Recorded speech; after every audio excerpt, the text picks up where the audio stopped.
And there's 1,000 details, from we got to cast DARKSEID, and we got to cast Orion, and obviously Scott and Barda were the big ones.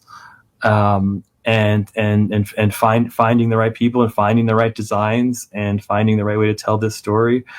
And then there's two things about this. There's the fact that I'm revisiting a story I wrote nearly a decade ago, and I'm not the person who wrote that story, because that was a very raw, emotional story. That's about it's about breakdowns, it's about suicide, it's about love.